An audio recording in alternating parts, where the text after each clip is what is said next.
আমরা দুজন দৌড়াচ্ছি, ঘুমের মধ্যে দৌড়ানো যায় না তো, আর ছুরি নিয়ে আমাদেরকে মারার চেষ্টা।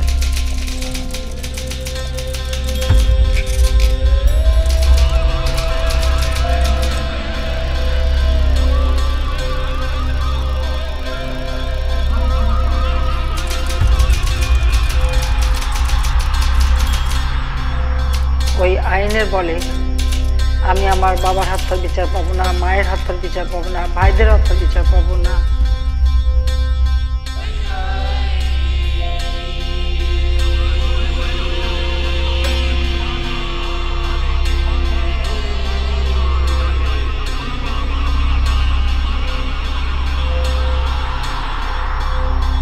এখনো এখনো মাঝে মাঝে মনে হয় যে সব যদি এটা স্বপ্ন হতো।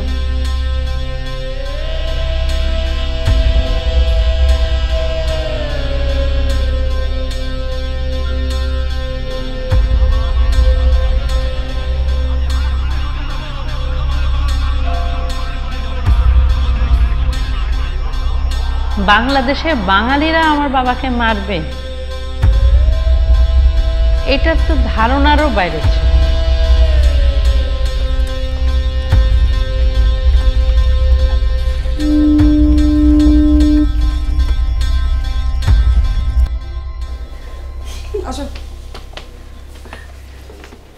এখানে খুলে দিবে সব নাকি? হ্যাঁ, না খুলে রাখো সব এখানে। মশলাগুলি কোথায়?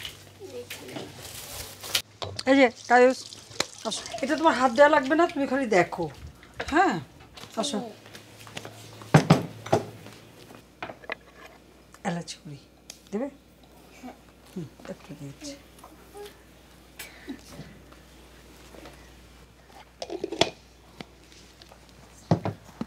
আজকে রান্না করছি, তোমরাও খেয়ে যাবে। সেজন্য আমি বলছি বেশি করে করতে, ঠিক আছে? কি দেখবে তুমি? এটা আপনার মায়ের হাতে কোন রান্নাটা আপনার সবচেয়ে বেশি প্রিয় ছিল? আমার মা খুব মজার মোরগ পোলাও রাঁধতেন, মাছ রাঁধতেন, তারপরে ইলিশ মাছ উনি একটু লবণ মাখিয়ে রেখে তারপর একটা রান্না করতেন টক দিয়ে, খুব মজা হতো। আব্বা সবসময় মাছ ভাতটা পছন্দ করতেন বেশি, আবার মুরগির মাংস টাংস বা প্রথম থেকে গরুর মাংসটা খুব কম ছিল, পরে গরুর মাংস খেতেন, মাঝে মাঝে খাসির মাংস রেজালা, আমার মার খুব সুন্দর রেজালা করতেন। মার সব রান্না একটু আলাদা ছিল। সরাও না, তুমি তো দেখবা। আসলে আমি যখন সংসার করেছি, বাসায় কোনো মেহমান আসবে মাকে ফোন করতাম, মা পোলাও মা যা যা রান্না করে হাঁড়ি ভরে লোক দিয়ে পাঠাতেন, বাস আমার মেহমানদারি করতাম। আমার জীবনটা ওইভাবেই ছিল, সবসময় ওই বাসা থেকে মাই সব কিছু পাঠাতেন, কাজে আমার নিজের অত বেশি একটা অভিজ্ঞতা ছিল না।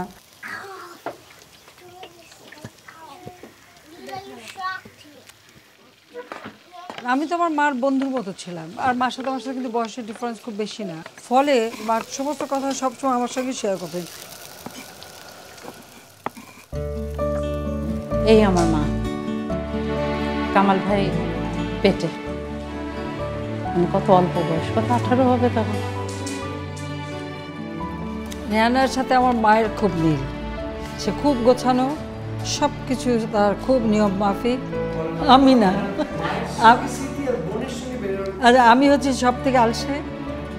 আমার একটা হবি ছিল গান শোনা আর বই পড়া, এই স্বাধীন গান শোনা বই পড়া নিয়ে আমি বেশি থাকতাম।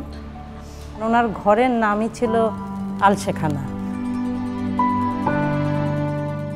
ইউনিভার্সিটিতে যাবেন, কোন শাড়িটা পরবেন ওটা মা রেডি করে রাখতেন।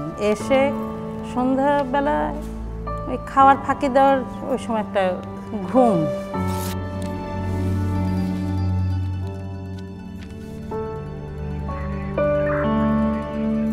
আন্দোলন সংগ্রামী ছিলাম, কলেজ ইউনিয়নে ইলেকশন করলাম, ভিপি নির্বাচিত হলাম, এটা ঠিক, কিন্তু যে একটা এত বড় দলে নেতৃত্ব দিতে হবে বা কবে মিনিস্টার হব, এসব চিন্তা কোনোদিনই মাথায় ছিল না।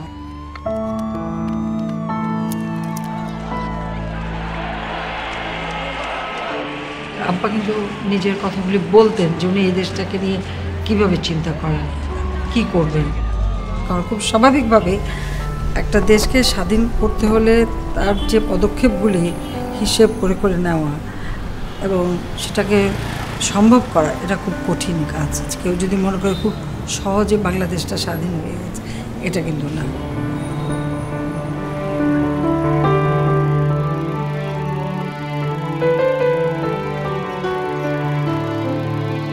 সকালবেলায় আব্বা বাইরে থাকলে আব্বা মর্নিং ওয়াক করে আসতেন। আমাদের 32 নম্বরের যে বারান্দাটা, আমরা ওইখানে আব্বা একটা চেয়ারে, ইজি চেয়ারে, আর আমরা সব মোড়ায় টোস্ট বিস্কিট, চা, আমরা সবাই খবরের কাগজ পড়ে যার যার স্কুল কলেজে যাওয়া, এই জিনিসটা আমরা ওই যে একটা পরিবেশের মধ্যে বড় হওয়া, ওখান থেকে কিন্তু বের হয়নি। আমার আব্বা এত বড় নেতা হলে কি হবে, যতটুকু সময় পেতেন উনি আদর দিয়ে ভরে দিতেন। আমি কিন্তু আমার যখন ছেলে মেয়ে মা, তখনও কিন্তু আব্বা ভাত মাখিয়ে আমাকে দিতেন, আমি বসে খেতাম। আসলে আমাদের জ্ঞান হওয়ার পরে যেটা আমরা দেখছি, আমার আব্বা কোথায়, আব্বা জেলখানায়, অথবা যখন মুক্তি পেতেন তখন হয়তো দেখা হতো। এভাবেই আমাদের জীবন কাছে বেশিরভাগ দাদা দাদির কাছে। তারপর যখন আমরা ঢাকায় আসলাম, এটা হচ্ছে 1954 সালে, আমি আর কামাল আর জামাল ছিল খুব ছোট। আর প্রথম ঢাকায় এসেছিলাম আমরা 1952 সালে, যখন যে ভাষা আন্দোলন হয়, আব্বা জেলখানায়। তখন খবর পেলাম আব্বার শরীর খুব খারাপ। আমরা ঠিক তখন আমার মনে নেই অত স্মৃতি কী, কিন্তু আমার দাদার সিদ্ধান্ত নিলেন যে আমাদেরকে নিয়ে ঢাকায় আসবেন, এবং আমরা কিন্তু নৌকায় করে এসেছিলাম ঢাকায়।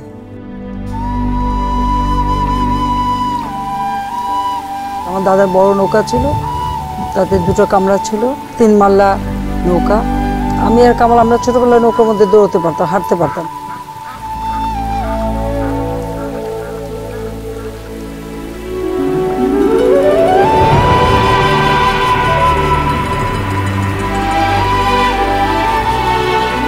নৌকার ভিতরে রান্না বান্না হতো, নৌকাতেই খাওয়া দাওয়া হতো।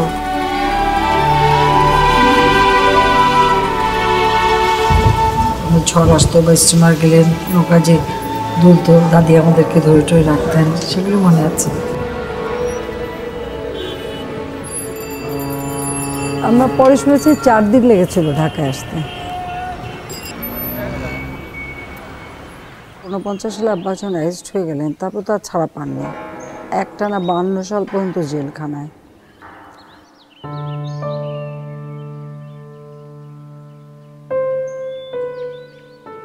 আব্বা যখন জেলে যায়, আমার ছোট ভাইটা তখন খুবই ছোট, কেবল কয়েক মাসের। ও তো আর আব্বাকে ওভাবে দেখার সুযোগ পায়নি। কাজে আমি যখন আব্বা আব্বা বলে কাছে যেতাম, তো স্বাভাবিক ও খুব অবাক হয়ে দেখতো। তো আমাকে জিজ্ঞেস করতো, তোমার আব্বাকে আমি একটু আব্বা বলতে পারি?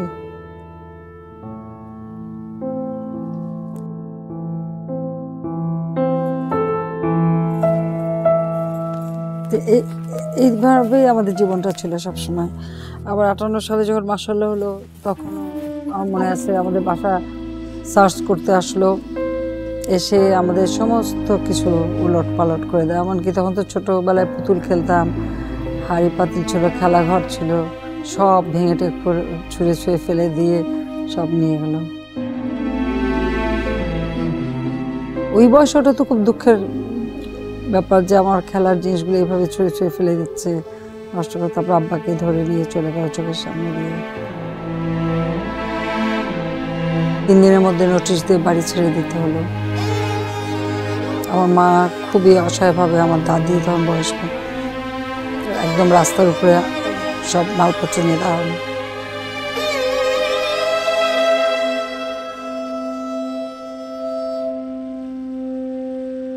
মায়ের একটা খুব আতঙ্ক ছিল সব সময়। মা শুধু বলতো যে ওরা ছাড়বে না, কারা এটা উল্লেখ করেনি, ছাড়বে না।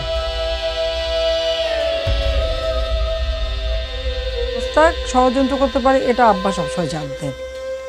বরং যখন তাজউদ্দিন কাকা চলে গেলেন, আব্বার জন্য এটা খুব দুঃখজনক ছিল। তো সেই সময় আমি হঠাৎ কথা বলে ফেলেছিলাম যে ঠিক আছে, তাজউদ্দিন কাকা চলে গেছে, তাতে কি আছে, মোস্তাক চাচা তো আছে। এই কথা শুনে আব্বা যে কমেন্ট করলেন, যে কথাগুলি বললেন, সেটা হচ্ছে খুব গুরুত্বপূর্ণ। আমাকে খালি বললেন, মোস্তাককে তুই চিনিস? ও তো সুযোগ পেলে আমার বুকে ছুরি মারবে। অর্থাৎ আব্বা কিন্তু জানতেন কে কি করতে পারে, আমার মনে হয় তিনি জানতেন।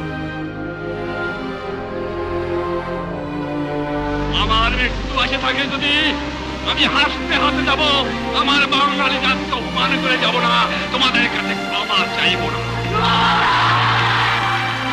আবার সময় বলে যাব, জয় বাংলা, স্বাধীন বাংলা, বাঙালি আমার জাতি, বাংলা আমার ভাষা, বাংলার মাটি আমার স্থান।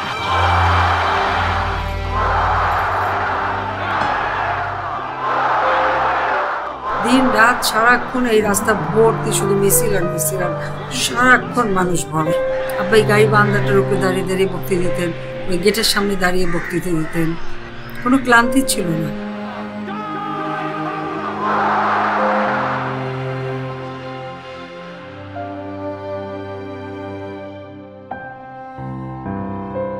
কোনায় যে রুমটা আছে ওইখানে টেলিফোনটা, ওখান থেকেই তিনি কিন্তু স্বাধীনতার ঘোষণাটা মুখে বলে দিয়েছিলেন। রক্ত যখন দিয়েছি, রক্ত আরো দেব, এই দেশের মানুষকে মুক্ত এই করে। প্রচারটা যখন ওয়ারলেসে চলে যায় তখন এটা পাকিস্তানি হাওলাদার বাড়িতে ধরা পড়ে এবং মুহূর্ত মধ্যে তারা চলে আসে এই বাসায় এবং আব্বাকে গ্রেফতার করে নিয়ে যায়।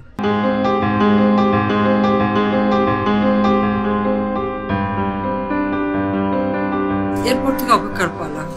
তারপরে আমরা হঠাৎ খবর পেলাম 8 জানুয়ারি যে তিনি মুক্তি পেয়েছেন এবং ওখান থেকে তিনি সরাসরি লন্ডন চলে গেছেন। তারপর উনি 10 জানুয়ারি ফিরে আসেন।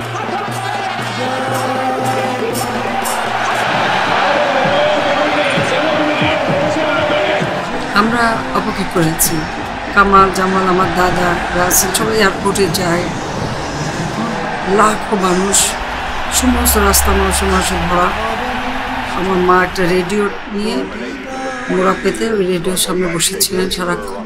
কারোই খাওয়া নেই, নাওয়া নেই, সবাই শুধু অপেক্ষা করলাম।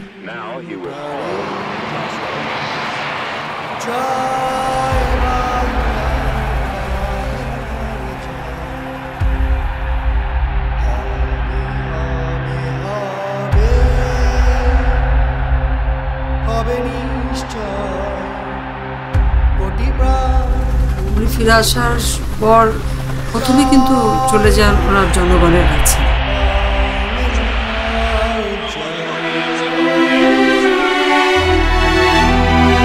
আমার বাংলাদেশ আজ স্বাধীন হয়েছে, আমার জীবনের স্বাদ আজ পূর্ণ হয়েছে, আমার বাংলা মানুষ আজ মুক্ত হয়েছে।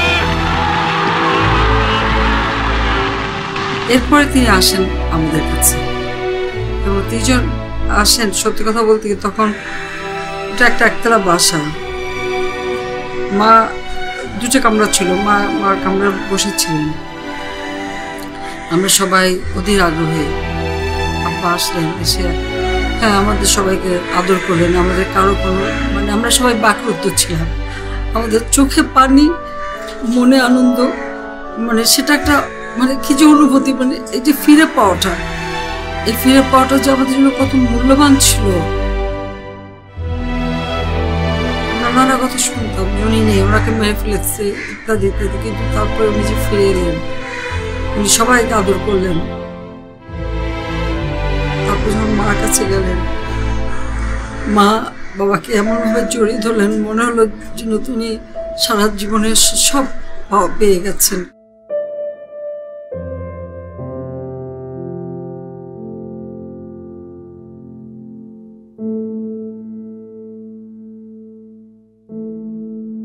আমার আব্বা যে আমার মাকে এত শ্রদ্ধা ভক্তি এবং এত ভালোবাসতেন, আমার বাবার লেখা না পড়লে এটা বোঝা যায় না।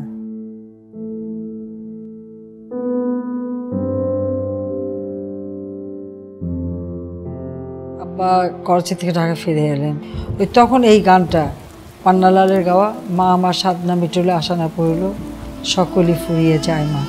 ওই সবাই দেখতাম যে আব্বা মানে বারবার এই গানটা শুনে যাচ্ছেন, বারবার এই গানটা শুনে যাচ্ছেন, মানে প্রতিদিন কতবার যে এই গানটা বাজানো হতো তা ঠিক নেই।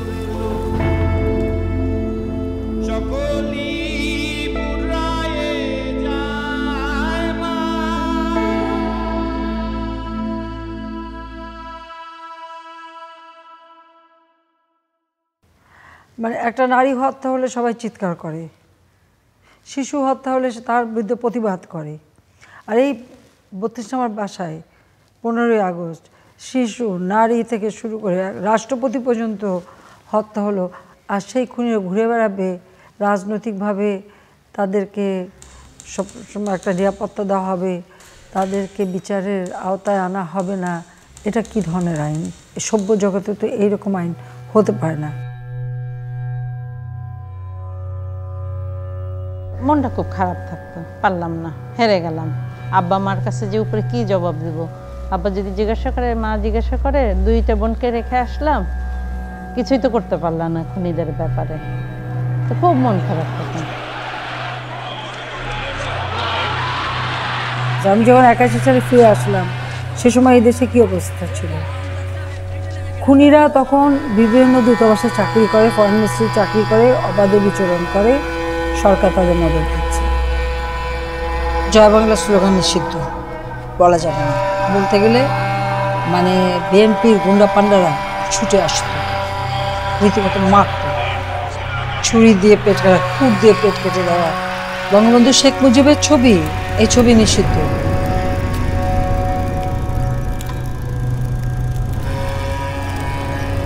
সালের 10 নভেম্বর নূর হোসেন ওই যে বুকে পিঠে লিখে নিয়ে আসলো, মানে স্বৈরতন্ত্র নিপাত যাক, পিঠে লেখা গণতন্ত্র মুক্তি পাক। গাড়ির পাশে পাশে যাচ্ছিল, তা আমাকে ডাকলাম যে এই ছেলেকে তুমি শার্ট গায়ে দাও, তুমি বুকে পিঠে যা লিখছো তোমাকে তো মেরে ফেলে দিলাম। ও আমার গাড়ির কাছে মাথাটা দিয়ে বলে, আবার মাথায় একটু হাত রেখে দেন, গণতন্ত্রের জন্য জীবন দিয়ে দেবো। তখন যে না, তোমার জীবন দিতে হবে না, তোমাদের বেঁচে থাকতে হবে। তো আমার মাথায় সত্যি হাত দিলাম, ও কিছুক্ষণ আমার হাতটাও ধরল। গাড়িতে যাচ্ছিল, এর মধ্যে হঠাৎ বোমা পড়ল। এখন সব কিছু একটু বিক্ষিপ্ত হয়ে গেল। বোমার সাথে সাথে গুলি। তখনও কিন্তু ও যে গুলি খেয়ে পড়ে গেছে, তখন আমরা দেখবো না। আমার গাড়িটাই আক্রমণ করছিল। যখন গোলাপ শাহ বাজারের কাছে আমরা পৌঁছালাম, তখন পুলিশ গাড়িটা আটকায় দিল। আর ঠিক সেই সময় দেখলাম রক্তাক্ত অবস্থায়, গুলি খাওয়া অবস্থায় নূর হোসেনকে নিয়ে যাচ্ছে।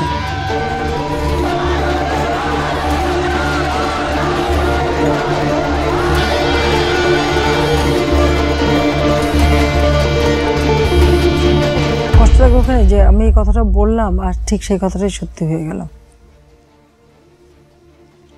ঠিকই ওকে, ওর গায়ে গুলিটা লাগলো।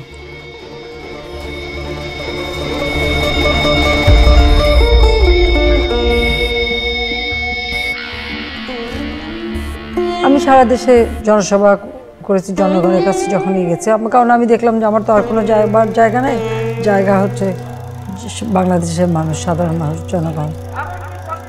প্রত্যেক মিটিংয়ে বক্তৃতা দিতাম, আমি বিচার চাইতাম। আর বাংলাদেশের মানুষের যে ভালোবাসা, এটা তো অতুলনীয়, এর সাথে তুলনা হয় না।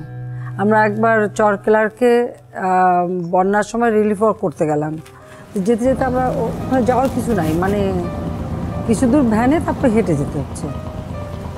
আর সেই ধান খেতের আল বেয়ে বেয়ে আমরা যাচ্ছি। যেতে একটা গ্রামে একজন বয়স্ক মহিলা বলে, মা একটু আসো, মা একটু বসো। সেই খেজুর পাতা একটা পাটি বিছিয়ে দিল, বসলাম। একটা গাছ থেকে একটা ডাব টেনে একটু খাও। কত কষ্ট করো আমাদের জন্য, তোমার বাপ কষ্ট করে গেছে, তোমরাও কষ্ট করো। এই যে কথাটা, এটুকুই তো আমার জীবনের সব পাওয়া। এর থেকে আর বড় পাওয়া তো আর কিছু হতে পারে না।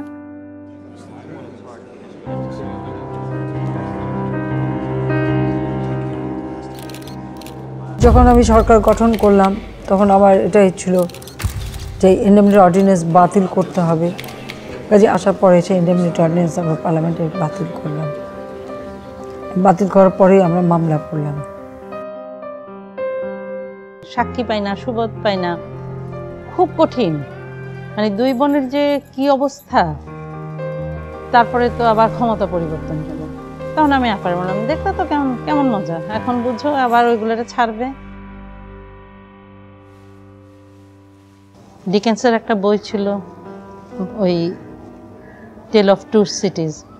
2 বোন রিপাবলিকান, আর এই 2 বোন মিলে ওই উলের কাঁটা দিয়ে বুনছে, আর ওদের যারা অত্যাচার করত। তো যখন শেষটাকে মারলো, তখন বললো 32, মানে কয়জনকে ওরা গুনছিল 2 বোন মিলে।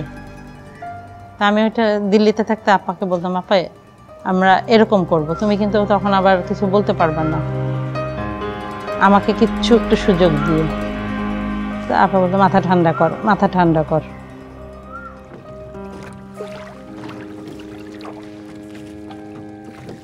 এখানে অনেকে বলছেন যে স্পেশাল মানে ট্রাইব্যুনাল করে করা বা অন্য একটা নতুন আইন করে করা, আমি না। বাংলাদেশের 8-10টা মানুষ যেভাবে বিচার পায়, আমি বাংলাদেশের একজন সাধারণ নাগরিক, আমি সেই নাগরিক হিসেবে সেইভাবেই আমি বিচার চাই।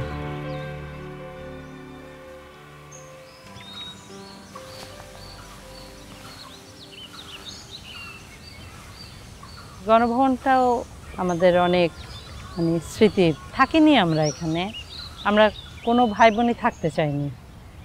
জানি না থাকলে হয়তো অন্য দিক দিয়ে ভালো হতো কি খারাপ হতো জানি না। মা থাকতে চাননি 32 নম্বরের বাড়ি রেখে, কামাল ভাই থাকবে না, আপা থাকবে না, জামাল ভাই না, আমি না, রাসেল না। আব্বা বলতেন যে তোমরা থাকবে না, শুধু শুধু আমি এখানে থাকবো কেমন করে। কি বলো, আসো দাদি আমার কাছে। কি করেন জিজ্ঞেস করো যে ভাইয়ারা আপনারা কি করছেন, জিজ্ঞেস করো, জানতে চাও? ঠিক আছে, শুধু তুমি জয় বাংলা জয় বঙ্গবন্ধু বলে দাও। তুমি জয় বাংলা বলে দেবে? তুমি কোথায় যাবে বলো, কোনটা দেখবে? কিচ্ছু না। কেন? আসো আমরা একটা ড্রাগন ফ্রুট দেখে আসি। নীল পাখি, নীল পাখি, ওই যে ড্রাগন ফ্রুট শোনাবে? ওইটা শোনাবে দাদা?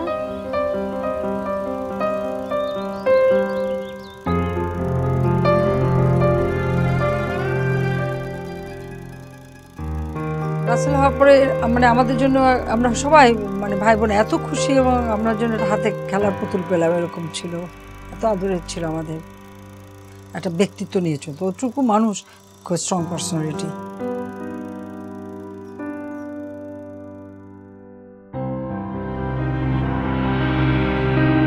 কামাল ভাইয়ের সবচেয়ে প্রিয় ছিলাম আমি। কামাল ভাইয়ের রিপোর্টারও আমি ছিলাম, মারও রিপোর্টার ছিলাম, মানে টিকটিকি আর কি।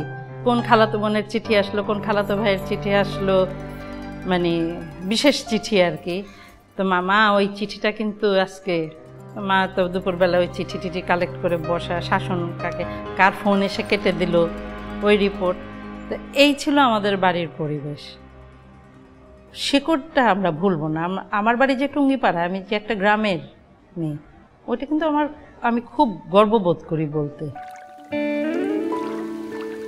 যখন টুঙ্গিপাড়া আসি ভীষণ ভালো লাগে, খুবই ভালো লাগে, মনে হয় যেন আমি একেবারে আমার মাটির কাছে ফিরে এসেছি, আমার মানুষের কাছে চলে আসছি। আর আমার তো মনে হয় যে পৃথিবীর মধ্যে সবচেয়ে সুন্দর জায়গা টুঙ্গিপাড়া।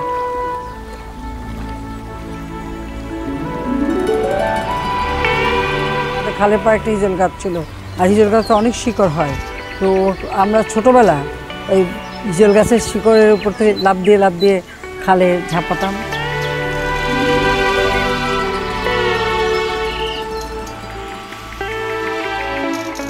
আমার দাদা খুব শখ ছিল নাতি বউ দেখবে। কামাল ভাই তখন যুদ্ধ থেকে আসলেন, আর্মিতে ছিলেন, মুক্তিযুদ্ধের পরে।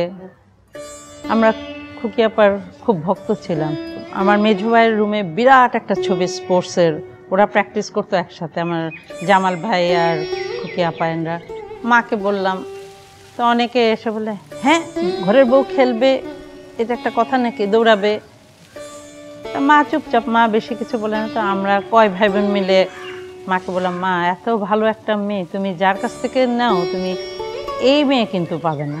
মা বলে কামাল কি বলে, কামাল যদি বলে তাহলে আমি রাজি। তবে আমরা বললাম, মা বিয়ের পরে কিন্তু খেলতে দিতে হবে, তুমি কিন্তু তখন বলতে পারবে না ঘরের বউ খেলতে পারবে না। বলছে না বলবো না।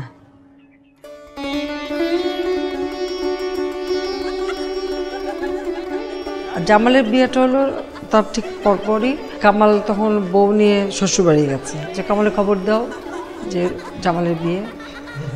এই মানে একদিনের মধ্যে, মানে বিয়ের কথা একদিনের মধ্যে বিয়ে, সেটা আমাদের জন্য বোধহয় আমাদের জীবনের মানে এরকম উৎসব কখনো হয় না, আর ওটাই শেষ উৎসব।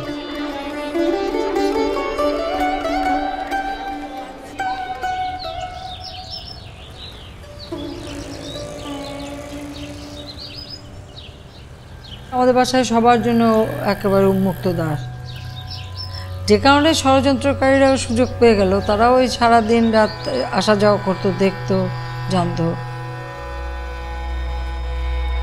যেমন ডালিমের শাশুড়ি, ডালিমের বউ সকালবেলা আসতো আর সন্ধ্যার পরে যেত, ডালিম অনবরত আসতো।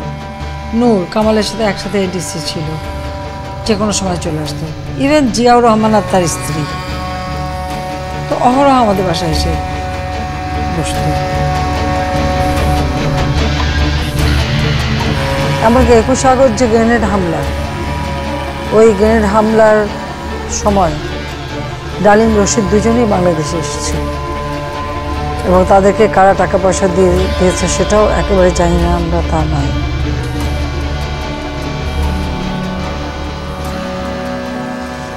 আমি তো আপার সাথে ছিলাম বাসায়, আমি খুব অনুরোধ করলাম আপাকে, আপা আমি চাই তোমার সাথে আজকে। তো উনি, না তুমি বাসায় থাকো, তোমার যেতে হবে না। না আমি যাই তোমার সাথে আজকে, যাবো আমি। না তুমি যাবে না। খুব অভিমান, রাগ, ছোটবেলার মতন ধামধুম করে ঘরের মধ্যে চলে গেলাম। এর মধ্যে আপার কিছু মেহমান আসলেন, ওই যে আমাদের আজকের পত্রিকা কাজী সাহেব ওনার ওয়াইফ নিয়ে আসলেন। আপা বলে ওনাদের তুমি চা নাস্তা খাও, গল্প করো, আমি এক্ষুনি আসবো।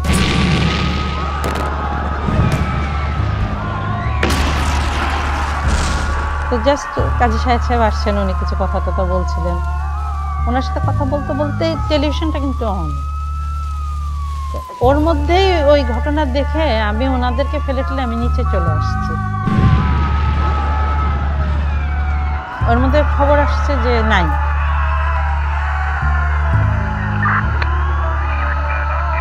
এর মধ্যে আপার গাড়িটা আসলো, আমি ওখানে দাঁড়ানো দেখে আপার সমস্ত শরীরে, শাড়িতে, মুখে চোখে রক্ত ভরা। আমি আস্তে আপার আঁচলটা দিয়ে, আমার আঁচলটা দিয়ে আপার এগুলো মুছে আপাকে ধরে ভিতরে আনলাম। তখন জিজ্ঞাসাও করি নাই কি হচ্ছে, কি হলো না কি হলো। আপাকে পেয়ে আমি ব্যাস, আর কিছু না।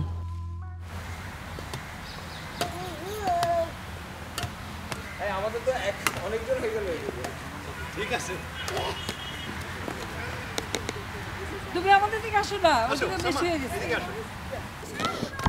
মা হিসেবে হ্যাঁ, আমি সবসময় চাইতাম যে সম্পূর্ণটা সময় আমার ছেলে মেয়েকে দেবো, তাদেরকে মানুষ করবো। যতটা সময় দেওয়ার কথা তত দিতে পারিনি, সেটা তো ঠিক। কষ্টটা মাঝে মাঝে মনে হয়, খুব বেশি মনে হয়।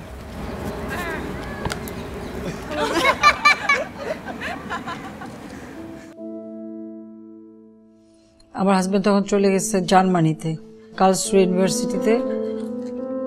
আসলে বাচ্চাদের খুব মিস করছিলেন, বলছেন যে তুমি ওদেরকে নিয়ে আসো কিছুদিনের জন্য। আবার যাওয়ার কথা ছিল পরের মাসে রোমানিয়াতে, বললেন যে আমি আসার সময় তোমাদেরকে নিয়ে আসবো। মাকে বললাম, মা আপা যাবে জয় পুতুলকে নিয়ে, কষ্ট হবে, আমি গেলে একটু সাহায্য হবে। মা আব্বাকে বললো ঠিক আছে, ও যাক হাসুর সাথে, কয়দিন পরে চলে আসবে। এই আমাদের যাওয়া।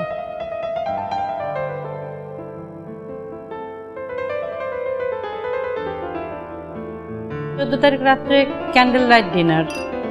হ্যাঁ, তো আমাদের কাছে ওইটা, ওই বয়সে ক্যান্ডেল লাইট ডিনার ব্রাসেলসে, মেয়েরা সব আমার বয়সে, আমরা খুব হাসাহাসি গল্প।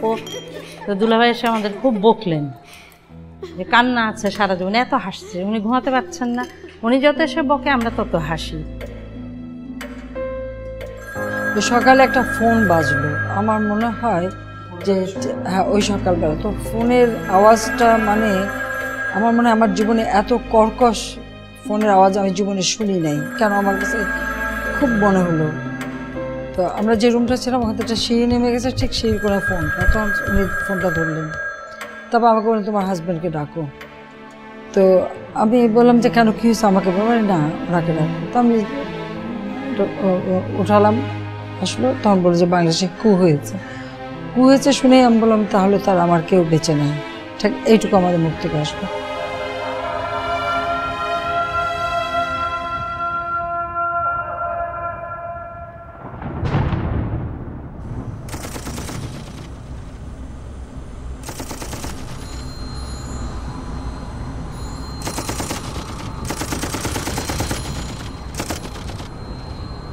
বাংলাদেশ বেতার খবর করছি ফারুক হোসেন।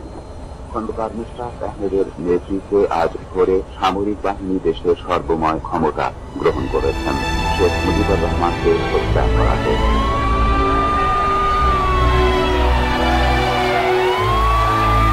সব দেশপ্রেমিক নাগরিকদের নতুন সরকারের সঙ্গে সহযোগিতা করতে বলা হয়েছে। রক্ষী বাহিনী, বিডিআর এবং পুলিশ বাহিনীকে বিশেষ করে নিকটস্থ সামরিক কমান্ডের সঙ্গে সহযোগিতা করার আহ্বান জানানো হচ্ছে।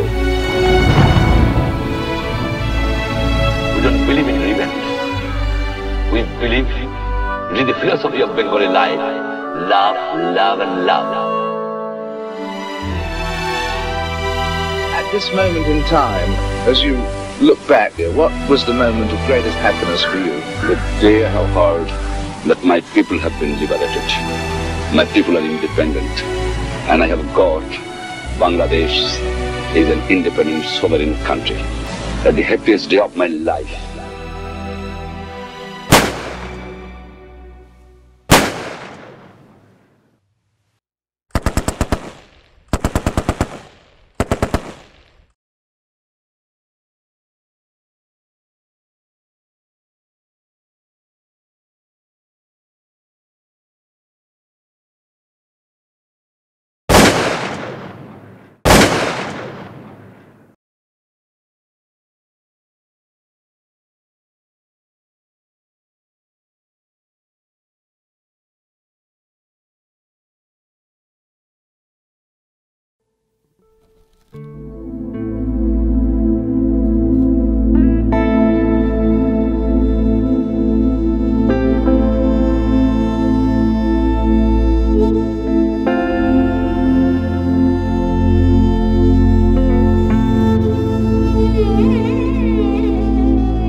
তারপর থেকে ওই ফোন, যে কোনো ফোনই ওভাবে বাজলে খুব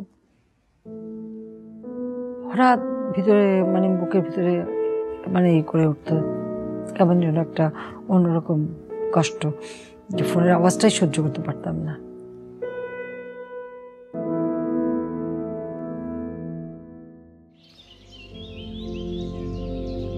ওমর রশিদ সাহেবকে অ্যাম্বাসেডর সানাউল হক সাহেব বললেন যে আপনি যে বিপদটা আমার ঘাড়ে দিয়েছেন এটা আপনি এখন নিয়ে যান।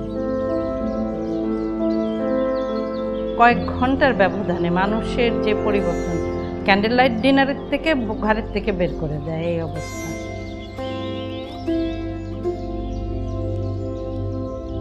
আমাদেরকে ওনার বর্ডার পর্যন্ত পৌঁছে দেওয়ার কথা, উনি নিজের গাড়িটা দিলেন না, সোজা বলে দিলেন যে গাড়িটা নষ্ট। তো ওখানে আরেকজন অফিসার ছিলেন, তার স্ত্রী আবার আমার ক্লাসে, আমরা ক্লাস 7 থেকে একসাথে পড়তাম, তো সেই ভদ্রলোক এটুকু খাতির করলেন।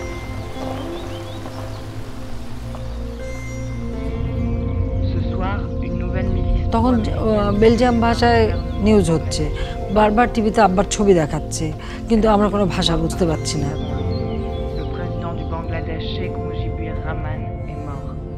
তো বেলজিয়ামের বর্ডারে আমরা এপাশে নামলাম, তারপরে নোম্যান্স ল্যান্ডটা হেঁটে আমাদের মালপত্র সব হাতে করে নিয়ে ইমিগ্রেশন করে আমরা ওপারে যে হুমায়ুন রশিদ সাহেব ওনার সেক্রেটারিকে পাঠিয়েছিলেন গাড়ি দিয়ে, কারণ 4-5 ঘন্টা যেতে হবে।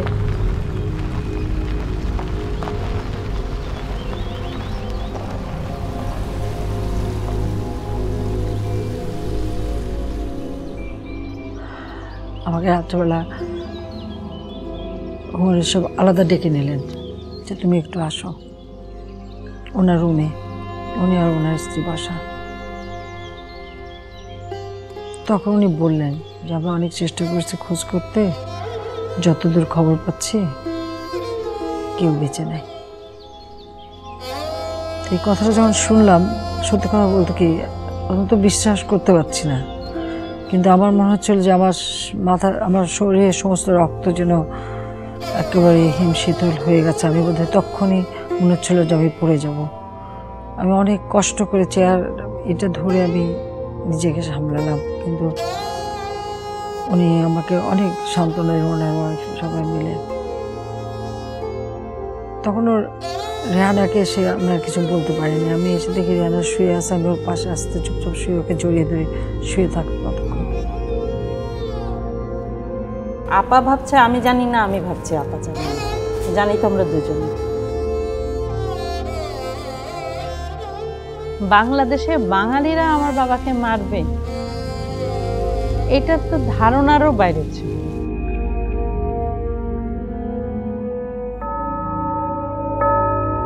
তবে হুমায়ুন রশিদ সাহেবের ওয়াইফ উনি যথেষ্ট করছেন।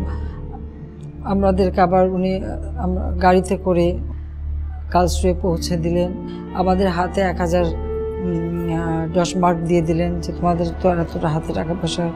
তারপর একটা সুটকেস বের করে গরম কাপড় ভরে দিলেন যে যখনই থাকো এখানে থাকলেও তো লাগবে, কোথায় পাবা, কীভাবে কিনবা। বোধহয় ওই সময় ওনার ওই স্নেহটা, ভালোবাসাটা বা একটা আস্থা, এটা আমাদের জন্য খুব দরকার ছিল।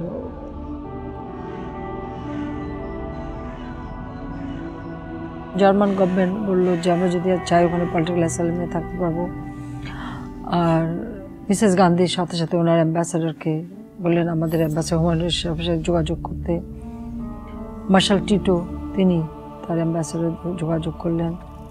তখন একটাই চিন্তা ছিল আমরা দেশে যাব। মিসেস গান্ধী যেহেতু উনি মেসেজ পাঠালেন, তখন ওটাই ব্যবস্থা হলো যে আমরা ইন্ডিয়াতে চলে আসবো।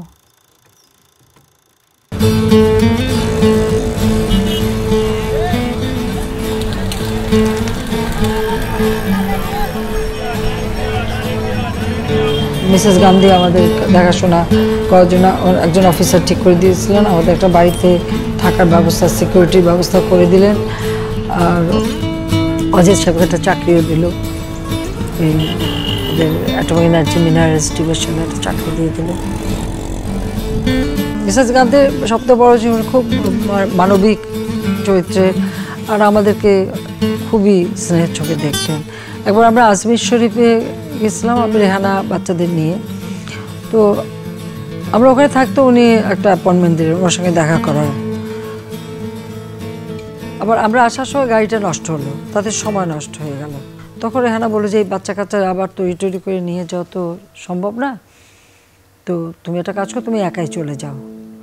তো কোনো মতে মানে গাড়িতে নেমে শুধু কাপড় টাপড় চেঞ্জ করে, একটু গোসল কাপড়টা চেঞ্জ করেই আমি দৌড়ালাম ওনার সঙ্গে দেখা করতে। তো উনি আমার মুখটা দেখে মানে কথা বলার পর বলে কি, তুমি তুমি কিছু খেয়েছো, তুমি অমলেট খাবে, টোস্ট খাবে, চা খাবে?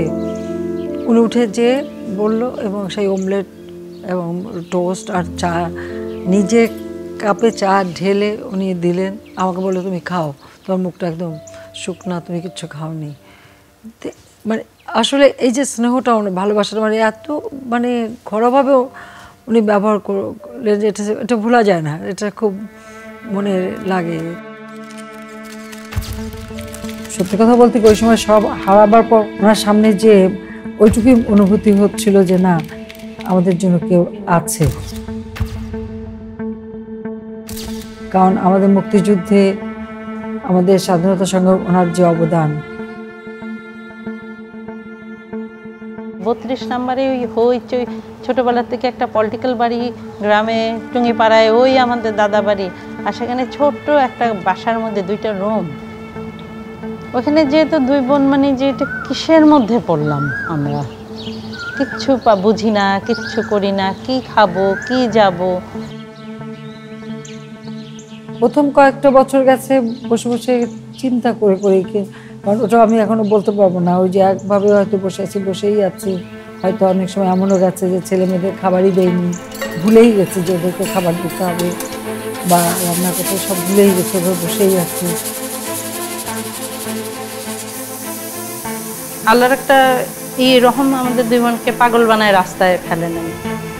পাপা কান্নাকাটি করে এই পাশে, আমি কান্না করি। ওই 2টা বাচ্চা, ওই 2টাই আমাদের, ওই জয়পুতুল।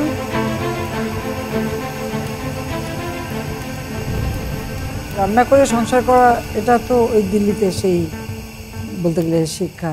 8-10 প্রকারের ডাল দেখাচ্ছে, এখন আমি বলতে পারছি না। আমরা তো 2টা চিনি, মসুরি ডাল, মুগের ডাল আর ছোলার ডাল, এর বেশি তো চিনি না। আর ওদের অনেক রকমের ডাল, অনেকভাবে। আবার বলে ধুলি নেবা নাকি, আও তো বুঝি না কি বলে ধুলি ডাল আবার কি। একবার মনে হচ্ছে সেই শিঙি মাছ ধরা নিয়ে কয়েকজনের দৌড়দৌড়ি, বহু অভিজ্ঞতা আমাদের আছে। মানে আমরা অবাক হয়ে তাকায় থাকতাম যে একটা সাইকেলের উপরে 4টা গ্যাস সিলিন্ডার, একটা মোটরসাইকেলের উপরে সামনে একটা বাচ্চা, হাজব্যান্ড ওয়াইফ আর একটা বাচ্চা, তারপরে ব্রিফকেস একটা। ওই জানলা দিয়ে বসে বসে ওই বসে বসে বসে বসে দেখতাম। আর একটা কখনো বলিনি, এখন 40 বছর হয়ে গেছে, এখন বলা যায়। আমাদের দিল্লি থাকাকালীন আমাদের নামও পরিবর্তন করে থাকতে হয়েছে। Mister Talukdar, Mrs Talukdar, miss Talukdar, আশেপাশে জানি কেউ না জানে। এটা কি ব্যাপার? দেশ ছাড়া, ঘর ছাড়া, বাপ মা ছাড়া নামও বদলাবো? দরকার নেই, আমি থাকবো না এখানে। কিন্তু তখন উপায় নাই তো, সবসময় তো রাগ, অভিমান আর হট করে তো কোনো কিছু করা যায় না। মানে দিন কাটে না, রাত কাটে না। আমার চাচা, খোকা চাচা, উনি লন্ডন থেকে চিঠি লিখতেন। তো সপ্তাহে চিঠি যেতে দিল্লিতে লাগতো 1 সপ্তাহ। তো চাচা প্রতিদিনই একটা করে চিঠি দিন। আর আমরা 2টা বোন জানলা দিয়ে তাকা থাকতাম, পোস্টম্যান কখন আসবে, চাচার ওই চিঠিগুলো পড়বো। আর সারাক্ষণ উদ্বেগ ছিল যে দেশে কি হচ্ছে, কি হবে। কারণ এই দেশটা স্বাধীন করেছিলেন আমার বাবা, দেশে গণতন্ত্র থাকবে, মানুষের কল্যাণ হবে, কিন্তু সেটা তো হলোই না। উল্টো একটা খুনিদের রাজত্ব কায়েম হয়ে গেল। আপা লিখতেন বসে বসে, আজকে চিনি এতটুক, বিস্কিট এতটুক, সুজি এতটুক, এই ওই। আর ওর পাশে আমার লেখা যে আল্লাহ তুমি কেন আমাদেরকে বাঁচিয়ে রেখেছো জানি না, কিন্তু এই খুনিদের ধরবো, বিচার করব ইনশাআল্লাহ। তারিখ দিয়ে লেখা। আপা সেদিন আমাকে দেখালেন, এই দেখো। তারপরে নিজামুদ্দিন আউলিয়ার দরগায় আমি আর আপা গেলাম। তা আমরা ঢোকার সঙ্গে সঙ্গে ওইখানে যে থাকি খাদেম আমাদেরকে এসে, আমাদের নাম পরিচয় কিচ্ছু দেয়নি, 2জন বড় ঘোমটা দিয়ে আমরা চলে গেছি। এসে একটা খাতা আমাদেরকে 2 বোনের সামনে দিলেন। দেখলাম তারিখটা 9 এপ্রিল 1946 সালে আব্বা ওখানে গিয়েছিলেন, আর আমি গেলাম 81 সালে 9 এপ্রিল। 46 সালে আমার জন্মের আগে তিনি গিয়েছিলেন, আর আমি পাচ্ছি 81 সালে একই তারিখে যাওয়া। সত্যি কথা বলতে কি তখন একটা সাহস আমার মনে আসলো যে না, আমাকে যেতে হবে এবং বাংলাদেশের জন্য কিছু করতে হবে। বোধহয় এই বার্তাটাই আমি পাচ্ছি। আমি সিদ্ধান্ত নিলাম এইখানে এই এক ঘরের মধ্যে বসে আমি পাগল হতে চাই না, আমার কিছু করতে হবে, আমার বের হতে হবে, এই খুনিদের ধরতে হবে। আমি এখানে বসে থেকে তো কিছুই করতে পারবো না। তারপরে ওই সিদ্ধান্ত নিয়ে আমি লন্ডন যাওয়ার চিন্তা করি। ওইটাও আমি একটু স্বার্থপরের মতো না পাকে একদম একা বাচ্চা দুইটাকে দিয়ে চলে আসলাম।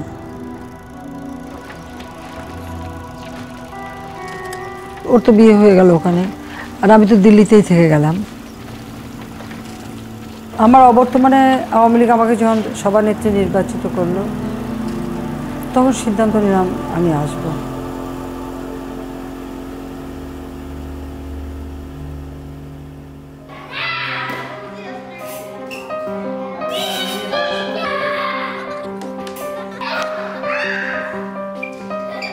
আমরা আমাদের বাচ্চাদের কাছে ওই খুব বেশি ওই দুঃখের কথা, কষ্টের কথা এসবগুলো ওদের ভারাক্রান্ত করি না।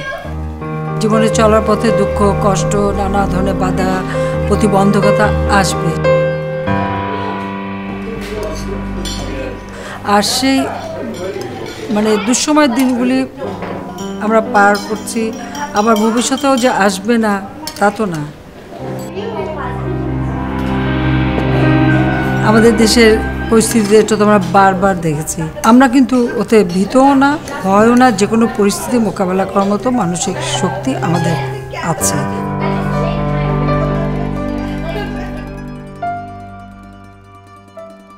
আমি 83 সালে যখন আসি, এসে আমি দেখলাম যে আপা সারাদিন তখন পার্টির কাজে বিভিন্ন জেলায় যাচ্ছেন।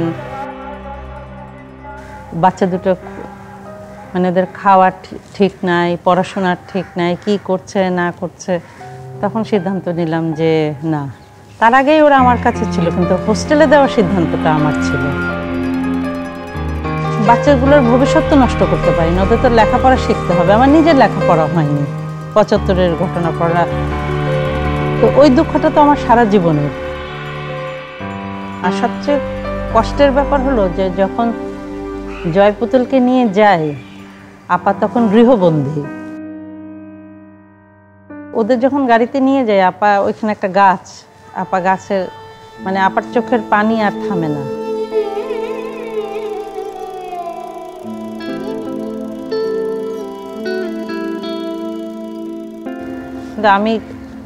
আমি খুব শক্ত দেখাচ্ছিলাম, আমি নিয়ে চলে গেলাম।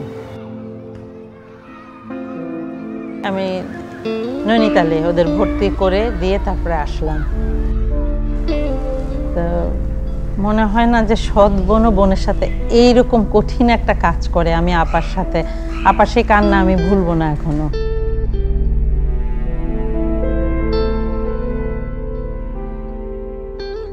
আমি আমার বাচ্চাদের ওই ছুটিতে, কারণ ঢাকা আনলে সময় দিতে পারবো না, ওখানে গেলে একটু সময় দিতে পারবো। ঢাকা আনতে গেলে আমাকে কাউকে পাঠাতে হবে, ওদের আনতে হবে, খরচেরও ব্যাপার আছে। আর আমি গেলে তো আমি একা যাচ্ছি। ওখানে যে ওদের সাথে যে কয়েকদিন ছুটি থাকতে কাটাতাম, তো সেই সময়টা খুব কাছে পেতাম। এই তো আসার পরে যখন ট্যুর করতে শুরু করলাম, আর আমার তো থাকার জায়গা ছিল না, আমি কোথায় থাকবো আমি জানি না, আর বাসা ভাড়া নিয়ে থাকবো, আমার তো কোনো সোর্স অফ ইনকামও নাই। 32 নম্বর বাসার তো প্রশ্নই ওঠে না, আর ওটা তো তখনও সরকারের হাতে। আমি আসার পরে যে মিলাদ পড়বো, আমাকে মিলাদও পড়তে দেয়নি। আমি রাস্তার উপরে বসে মিলাদ পড়ে আসছি। আসলাম যখন স্বাভাবিকভাবে, তখন দায়িত্বটা তো বুঝে নিতে হবে, কাজ করতে হবে। তো আমার যেটা লক্ষ্য ছিল, পার্টির মধ্যে তো অনেক দ্বিধা বিভক্ত ছিল, তো আমাকে নিয়ে আসা হয়েছিল দলের ঐক্য বজায় রাখতে। তো আমি চেষ্টা করে গেলাম যে সংগঠনটাকে আগে গড়ে তোলা। ইডেন হোটেল যেখানে ছিল, ওখানকার ছাদে আমাদের সভা টভা হতো। সেইখানে আমি প্রথম একটা ঘোষণা দিয়েছিলাম যে বাংলাদেশে আর আমরা এই রক্তক্ষয় দেখতে চাই না। আর ওই সেনাবাহিনীতে আর বিধবার কান্না শুনতে চাই না, ছেলেহারা মায়ের কান্না শুনতে চাই না। সবাইকে ধৈর্য ধরতে হবে এবং বাংলাদেশে গণতন্ত্র প্রতিষ্ঠিত, সেটাই চাই।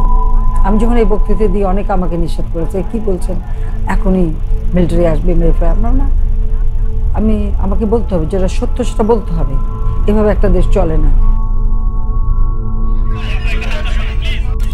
Following 9 years of autocratic battle, the general election is currently undergoing in Bangladesh amidst overwhelming participation. Sheikh Hasina-led Awami League side is speculated to secure a landslide victory with clear majority. The anticipated election puts capital city Dhaka in the center of attraction in South Asian political scene. 91 সালে যে নির্বাচন, সেটা আমার মনে হয় আপনার জন্য একটা বড় টার্নিং পয়েন্ট। ওই সময়টা আপনার কি মনে হয়, কি মেসেজ দিছিল ওই নির্বাচনটা আপনাকে? এত আন্দোলন সংগ্রামের পরে মানে ওই নির্বাচনে হারাটা, এটা আসলে বিশ্বাস করতে খুব অবাক লাগে। সে হার্ডল রেসের মতন আপার কিন্তু অনেক চড়াই উতরায় অভিজ্ঞতা একভাবে আসে নাই তো। অপমান, সাহসটা ছিল, সততা ছিল, কোনো কিছু লোভ নাই তো, আর কোনো ভয় পায় না তো। কারণ 75-এর পরে আমরা ভয় পেয়ে করবোটা কি?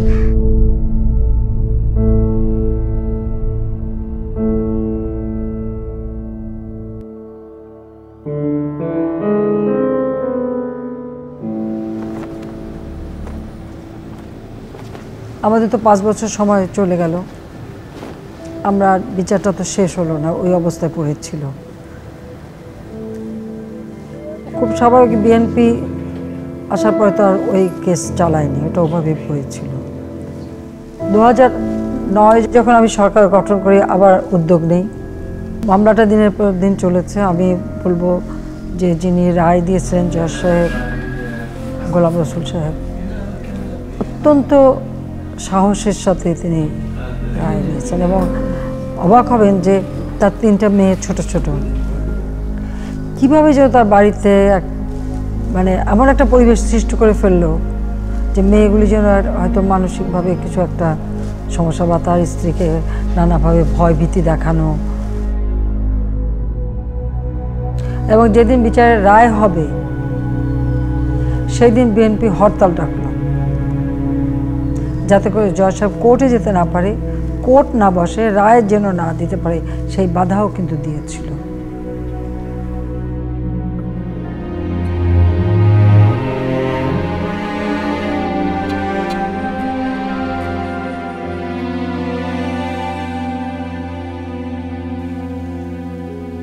প্রথম রায় যখন পাই,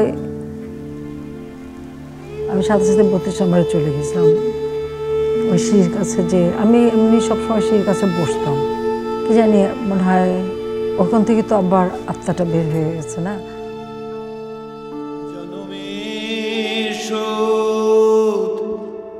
ডাকি গো মা তোরে কোলে তুলে নিতে, আয় মা সকলি পুরায় যায় মা।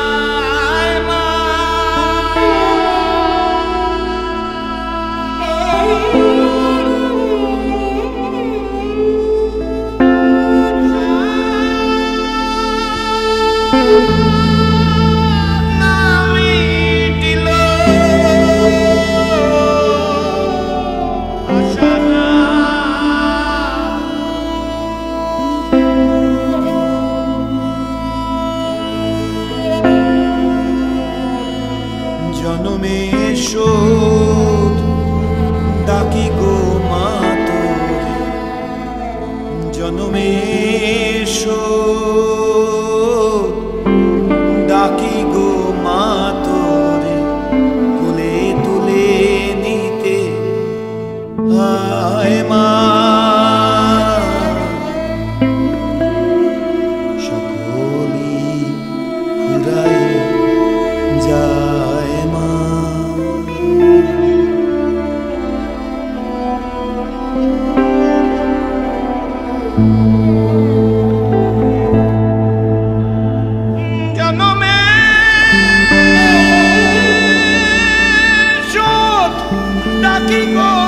আমার ছোটবেলা থেকে একটু ভয় ডর কম, গ্রামে মানুষ হয়েছি, এইভাবে খোলা বাতাসে খোলা পরিবেশে মানুষ হলে বোধহয় মানুষের মানসিক শক্তিটা একটু বাড়ে।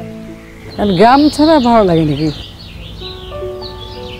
যখন স্কুল ছুটি হতো আমরা চলে আসতাম, বিশেষ করে ডিসেম্বর মাসের ছুটির সময় সবাই চলে আসতেন, ঘরে ঘরে রান্না হচ্ছে, খাওয়া হচ্ছে, সবাই একসাথে বিরাট পরিবার, আশেপাশে আত্মীয় স্বজন সবাই মিলে একটা হইচই অন্যরকম একটা পরিবেশে সবাই থাকতো।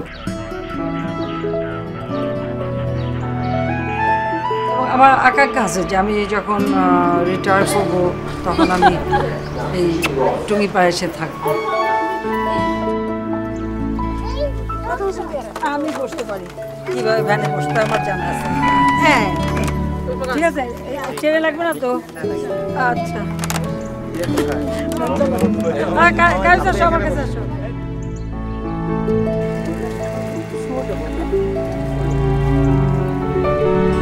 বাংলাদেশের জনগণ বা যেখানে যে আছে নির্যাতিত, নিপীড়িত, দুঃখী মানুষ, তারা তো বঙ্গবন্ধুকে, তার অভাবটাকে দেখতে পাচ্ছে। আর আমরা বাবা হিসাবে পাচ্ছি, কিন্তু তার থেকেও বেশি আমাদের ক্ষতি হয়ে গেছে আমার মা চলে যায়। আমি শুধু চিন্তা করি যে মাকে যদি বলতে পারতাম যে মা, তোমার হাসু এখন আর অলস নেই, সে আলসেখানায় থাকে না। এখনো কোনো কাজ করতে গেলে মনে হয় যে মা এটা পছন্দ করবে কি করবে না, মা থাকলে কি বলতো। মাকে না বলা পর্যন্ত আমাদের শান্তি হতো না। তা এখন আমার মনে হয় দৌড় দিয়ে যদি বনানীতে যে বা মাকে একটা চিঠি লিখে পাঠাতে পারতাম বা আব্বাকে পাঠাতে পারতাম, এই জিনিসগুলো খুব অনুভব করি।